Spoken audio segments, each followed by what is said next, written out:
Chairman Peoples Party Bilawal Bhutto Zardari कहते हैं कि नून लीग ने जब वोट दो को इज्जत दो का बयानिया तब्दील किया तो उनके साथ चलना मुश्किल हो गया। MQM नून लीग इत्तेहाद से दोनों जमातों का नुकसान होगा। पीपल्स पार्टी को किसी भी इलेक्शन में लेवल प्लेइंग फील्ड नहीं मिली। 8 फरवरी को सिंध के साथ विफाकी हुकूमत भी बनाएंगे। कराची में खिताब के दौरान कहा कि उम्मीद है कि अब कोई इलेक्शन से नहीं भागेगा।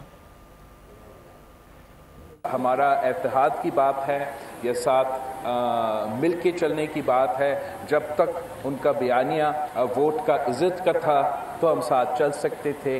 जब तक वोट का इज़्ज़त का बयानिया इन्होंने छोड़ा है तब से हमारे साथ चलने में मुश्किलात का इजाफा हुआ है।